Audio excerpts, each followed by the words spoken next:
Capítulo 15. Malcolm.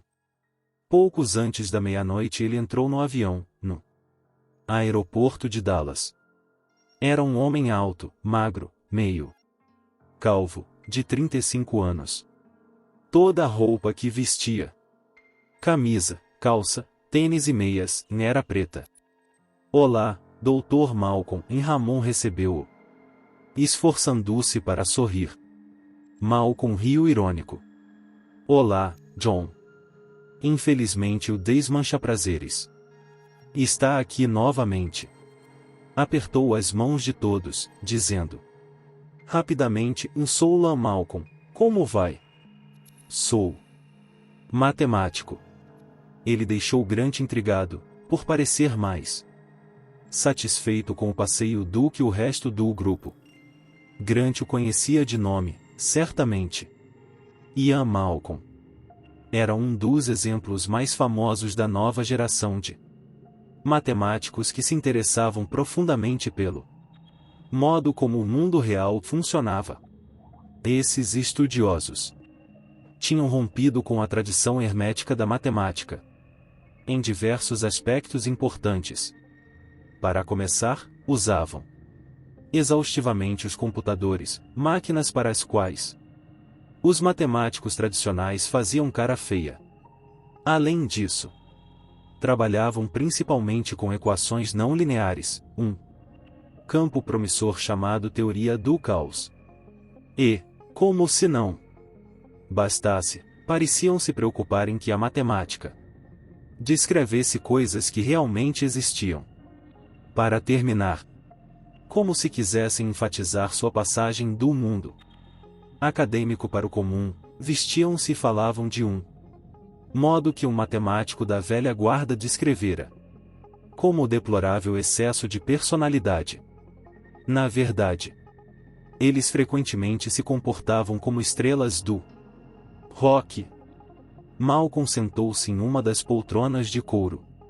A aeromoça perguntou se queria tomar um drink. Diet Coke, pura, por favor, e ele pediu. O ar úmido de Dallas entrou pela porta aberta. Não está um pouco quente para roupas pretas? Eli perguntou. Você é uma gracinha, doutora Sattler. Eu poderia passar o dia admirando suas pernas. Mas, respondendo sua pergunta, acho que não. Na verdade, o preto é uma cor excelente para o calor, se pensar nas radiações corporais. A cor mais eficiente. De qualquer modo, só uso duas cores: cinza e preto. Eli olhava para ele boquiaberta. São cores adequadas para qualquer ocasião. Malcolm continuou, e combinam entre si, caso eu vista meias cinzas com calça preta. Mas não acha cansativo usar só duas cores? De jeito nenhum. Acho que me liberta. Acredito que minha vida seja valiosa, e não gosto de desperdiçá-la pensando no que vestir. Nem quero pensar no que vou pôr amanhã de manhã. Sério, dá para imaginar algo mais cansativo do que a moda? Esportes profissionais, talvez. Homens crescidos jogando bola, enquanto a multidão paga para ver. Mas, no geral, considero a moda mais chata do que os esportes. O Dr. Malcolm e Ramon explicou: é um homem cheio de opiniões e louco de pedra, e Malcolm completou animado. Mas deve admitir, estas questões não são triviais. Vivemos num mundo assustador, de coisas prontas. E está decidido que as pessoas devem se comportar de tal maneira. Está decidido que devem se preocupar com tais assuntos. Ninguém mais pensa nas coisas que chegam prontas. Não é incrível? Na sociedade da informação, ninguém mais pensa. Esperávamos acabar com o papel. Mas na verdade acabamos com o pensamento. Ramon voltou-se para Genaro e ergueu as mãos. Você o convidou. O que foi uma sorte, e Malcolm observou. Pelo jeito estão enfrentando sérios problemas. Não temos nenhum problema em Ramon, retrucou o ligeiro. Sempre afirmei que essa ilha seria impraticável.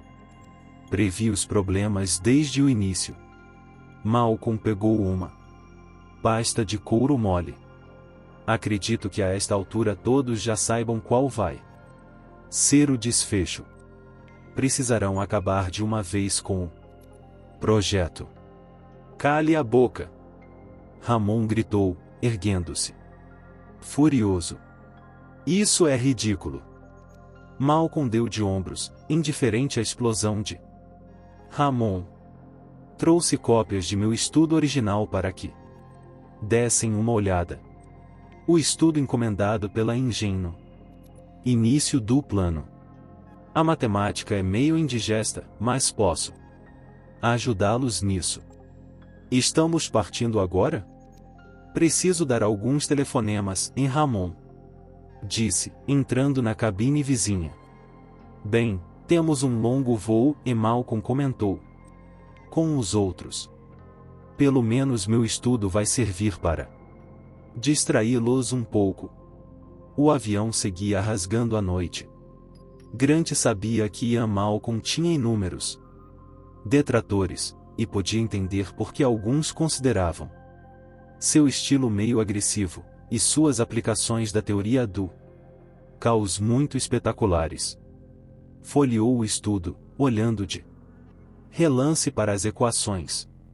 Seu trabalho conclui que a ilha de Ramon tem tendência a fracassar? Genaro perguntou a Malcolm. Correto. Por causa da teoria do caos. Correto. Para ser mais preciso, por causa do comportamento de um sistema no espaço-fase. Genaro deixou o texto de lado. Poderia explicar isso melhor? Claro, e Malcolm concordou. Vamos ver por onde devemos começar. Sabe o que é uma equação não linear? Não. Está bem, e Malcolm disse. Vamos voltar ao início. Ele fez uma pausa, olhando para o alto. A física conseguiu grandes êxitos na descrição de determinados tipos de comportamento, planetas em órbita, espaçonaves, caminho da Lua, pêndulos, molas e bolas que rolam, coisas do gênero. O movimento regular dos objetos. Podemos descrevê-los através das chamadas equações lineares, e os matemáticos resolvem essas equações com facilidade. Fazemos isso há centenas de anos. Certo, e Genaro assentiu. Mas existe um outro tipo de comportamento, com o qual a física não consegue lidar adequadamente. Por exemplo, qualquer tipo de turbulência. A água jorrando de uma fonte. O ar movendo-se numa asa de avião. O tempo. O sangue fluindo no coração. Os eventos turbulentos são descritos por equações não lineares. Elas são difíceis de resolver, na verdade, quase sempre impossíveis. Assim sendo, os físicos nunca entenderam bem esse tipo de evento. Até há uns 10 anos. A nova teoria, que os descreve, é chamada de teoria do caos. Ele se acomodou melhor na poltrona e prosseguiu. A teoria do caos surgiu originalmente com a tentativa de simular modelos climáticos em computadores. Na década de 60. O clima é um sistema grande e complicado, no qual a atmosfera da Terra interage com o solo e o Sol. O comportamento de um sistema assim tão grande e complicado sempre desafiou nossa compreensão. Obviamente, não podíamos prever o tempo. Os primeiros pesquisadores aprenderam nos modelos feitos em computador que, mesmo entendendo o funcionamento, era impossível fazer uma previsão exata do tempo. A razão encontra-se em que nesse caso o sistema depende sensivelmente das condições iniciais. Não entendi, e Genaro falou. Se eu usar um canhão para disparar um projétil de determinado peso, a uma certa velocidade, com um determinado ângulo de inclinação, e depois disparar um segundo tiro, com o mesmo peso, velocidade e ângulo, o que acontecerá? Os dois tiros atingirão o mesmo ponto. Bem, e Malcolm disse. Isso é dinâmica linear. Certo. Mas se eu estiver estudando as condições meteorológicas, e começar com uma certa temperatura, vento e umidade, e se isso se repetir, com a mesma temperatura, vento e umidade, o segundo sistema não vai se comportar exatamente da mesma maneira. Poderá haver trovoadas ao invés de sol. Isso é dinâmica não linear. Interferência das condições iniciais, pequenas diferenças tornam-se importantes. Acho que compreendo, e Genaro assentiu. Chamam isso de efeito borboleta. Uma borboleta bate as asas em Pequim e o tempo muda em Nova York. Então o caos é incerto e imprevisível? Genaro arriscou. Não, e Malcolm respondeu. Podemos encontrar repetições regulares dentro da variedade complexa de comportamento do sistema. Por isso a teoria do caos tornou-se tão abrangente, sendo utilizada para estudar o mercado de ações, multidões descontroladas e ondas cerebrais durante um ataque de epilepsia. Qualquer tipo de sistema onde haja confusão e imprevisibilidade. Podemos encontrar ali uma ordem oculta. Certo? Certo. Genaro balançou a cabeça. Mas qual é essa ordem oculta? Ela se caracteriza essencialmente pelo movimento do sistema dentro do espaço-fase.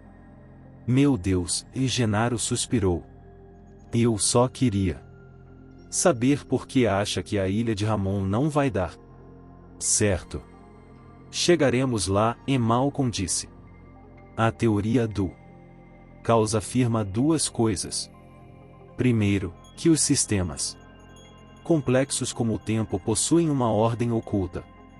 Segundo, que o inverso também vale e sistemas simples podem originar comportamentos complexos. Vamos ver o exemplo das bolas de bilhar. A gente bate na bola e ela começa a quicar na mesa. Na teoria, trata-se de um sistema simples, quase newtoniano. Uma vez que se pode conhecer a força usada na bola, sua massa e calcular os ângulos em que vai bater nas bordas da mesa, pode-se prever seu comportamento futuro. Em teoria, pode-se prever esse comportamento no futuro próximo, enquanto ela fica batendo de um lado para outro. Podemos dizer onde vai estar dentro de 3 horas, na teoria. Certo. Mas na prática, e Malcolm prosseguiu, vemos que não se pode prever mais do que alguns segundos no futuro da bola, pois quase que imediatamente pequenos efeitos, imperfeições na superfície da bola, pequenas variações na madeira da mesa, começam a fazer diferença. E não demora muito para que isso afete os cálculos feitos com tanto cuidado. Assim, descobrimos que um sistema simples como uma bola de bilhar pode ter um comportamento imprevisível. Certo. E o projeto de Ramon e Malcolm disse, é mais um sistema aparentemente simples e animais dentro de um ambiente de zoológico, que no final vai mostrar um comportamento imprevisível. Sabe disso por causa da teoria, e completou Malcolm. Mas ainda não viu a ilha, para examinar o que exatamente foi feito? Não, isso é totalmente desnecessário. Os detalhes não importam. A teoria me diz que a ilha vai rapidamente se comportar de um modo imprevisível. E confia nessa teoria? Mas é claro, e afirmou Malcolm. Confio. Totalmente. Há um problema com essa ilha. Ela é uma bomba pronta para explodir. Capítulo 16. Isla Nublar.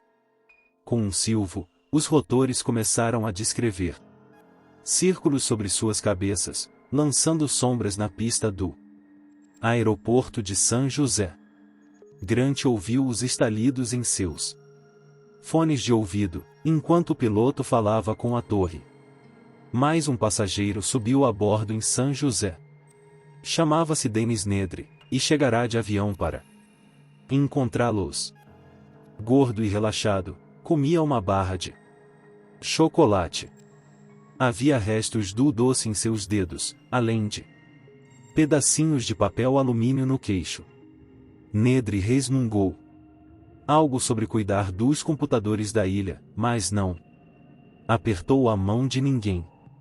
Através da bolha de plexiglass, Grant observou o aeroporto de concreto sumir sob seus pés e a sombra do helicóptero correndo para o oeste, em direção às montanhas. A viagem dura uns 40 minutos. Ramon informou, sentado no fundo. Grant olhou para as colinas que aumentavam de tamanho e logo passavam dentro de nuvens intermitentes, para depois voltar ao sol. As montanhas eram escarpadas, e ele se surpreendeu com a extensão do desmatamento. Trechos imensos de terra devastada à frente. A Costa Rica, e Ramon seguiu falando, tem um controle de natalidade melhor do que outros países da América Central. Mesmo assim, o desmatamento é intenso. A maior parte ocorreu nos últimos 10 anos. Bahia Nasco, e apontou o piloto. Vila de pescadores. E indicou o norte, e ali, na costa, fica reserva de Cabo Blanco. As praias são lindas. O piloto virou o helicóptero para o oceano. A água tornou-se verde, e depois azul marinho. O sol refletia no mar. Passava de 10 da manhã. Faltam poucos minutos agora, e Ramon disse. Logo desceremos na Isla Nublar. Isla Nublar, explicou ele, não era bem uma ilha, e sim uma montanha submarina, um vulcão que se erguia do leito do mar. As origens vulcânicas podem ser notadas em toda a região. Há escape de vapores em muitos locais, e o solo com frequência é quente. Por causa disso, e em função das correntes, a Isla Nublar vive coberta de nuvens. Quando chegarmos perceberão. Ah, lá está. O helicóptero prosseguiu, mais perto da superfície. Grant viu uma ilha à frente, escarpada e recortada, erguendo-se abrupta do oceano. Meu Deus, parece Alcatraz, e Malcolm comentou. As encostas cobertas de mata, envoltas na neblina, davam à ilha uma aparência misteriosa. É muito maior, contudo, e Ramon observou. 12 quilômetros de comprimento, e quase 5 no ponto mais largo, num total de 35 quilômetros quadrados. Isso a torna a maior reserva animal particular da América do Norte. O helicóptero começou a subir, dirigindo-se ao extremo norte da ilha. Grant tentava ver algo na densa neblina. Normalmente a neblina não é tão forte. Ramon explicou. Parecia preocupado. Na parte norte da ilha os montes mais altos ultrapassavam os 600 metros acima do nível do mar. O topo dos morros estava coberto de névoa, mas Grant pôde ver os penhascos escarpados e o mar rugindo lá embaixo. O helicóptero passou pelos morros e seguiu. Infelizmente, Ramon disse, precisaremos aterrissar na ilha. Não gosto muito disso, porque perturba os animais. E às vezes é um pouco arriscado. A voz dele foi cortada pela do piloto. Começaremos a descida agora. Segurem-se. Pessoal. O helicóptero começou a baixar, e imediatamente foi cercado pela neblina. Grant ouviu um bip eletrônico repetido em seu fone, mas não conseguiu ver absolutamente nada. Depois, lentamente, passou a discernir os galhos esbranquiçados dos pinheiros projetando-se na névoa. Alguns estavam bem próximos. Por que diabos ele está fazendo isso? Malcolm perguntou, mas ninguém respondeu. O piloto olhou para a esquerda e para a direita, escrutinando a floresta de pinheiros. As árvores ainda estavam muito próximas. O helicóptero descia rapidamente.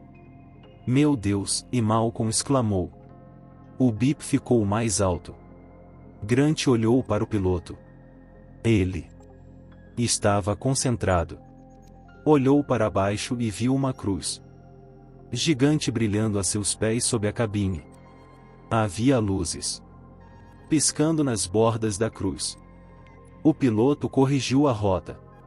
Ligeiramente tocou o heliponto. O som dos rotores diminuiu e sumiu. Grant suspirou, saltando o cinto de segurança. Precisamos descer depressa por causa do vento. Ramon avisou. Muitas vezes sopra um vento forte. Do morro e bem, chegamos em segurança. Alguém correu na direção do helicóptero. Um sujeito com boné de beisebol e cabelos ruivos. Abrindo a porta, disse alegremente. Olá, sou Ed Regis.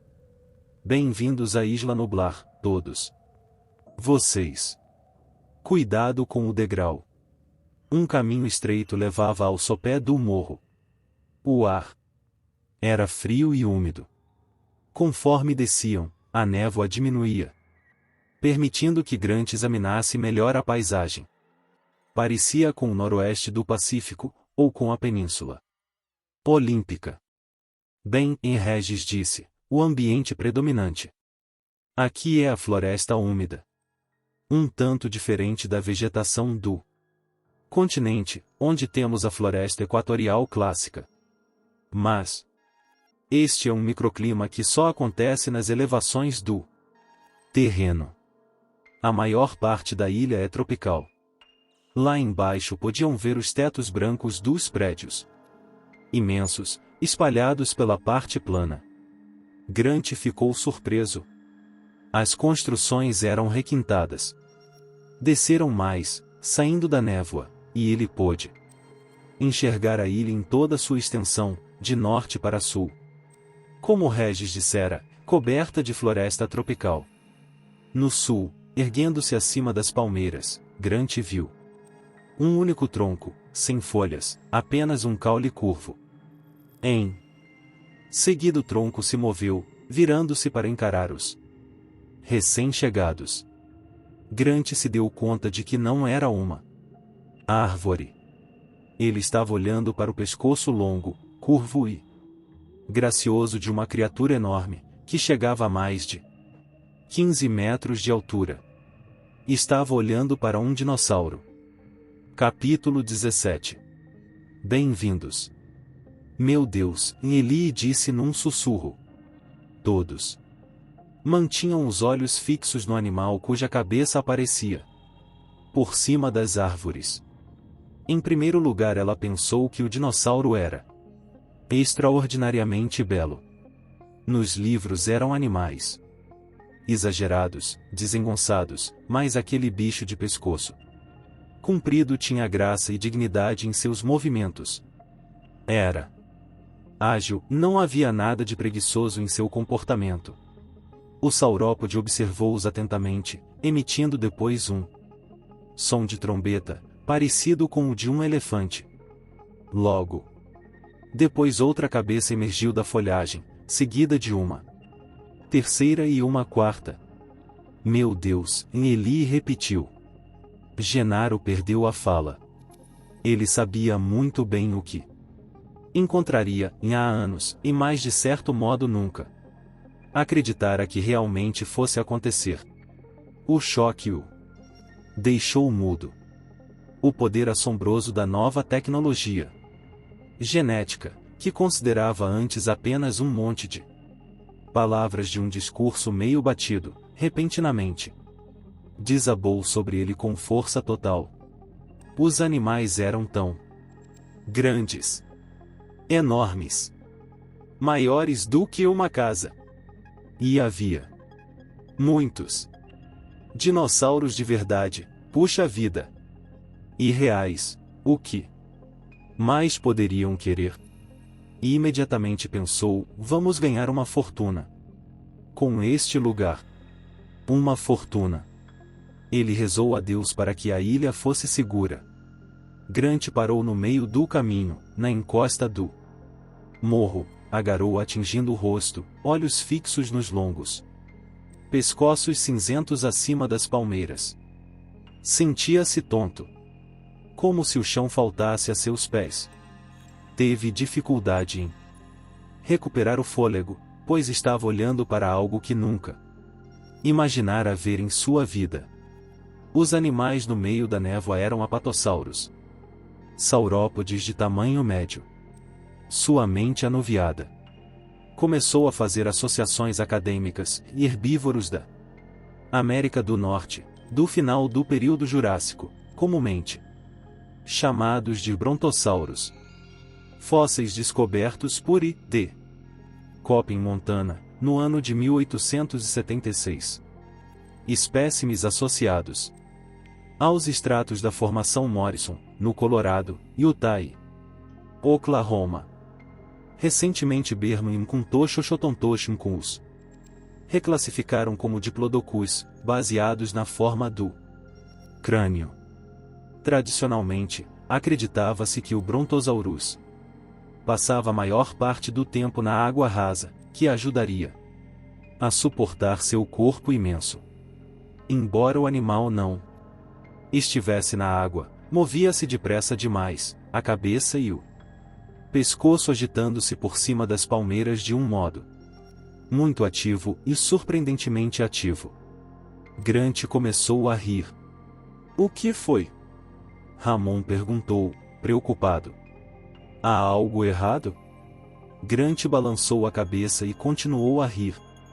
Ele não podia dizer a eles que observava o animal há poucos segundos e já começava a aceitá-lo e ia usar suas observações para responder dúvidas que havia muito atormentavam os estudiosos do assunto. Ele ainda ria quando viu um quinto pescoço, e um sexto, emergindo no meio das palmeiras. Os saurópodes observavam os recém-chegados.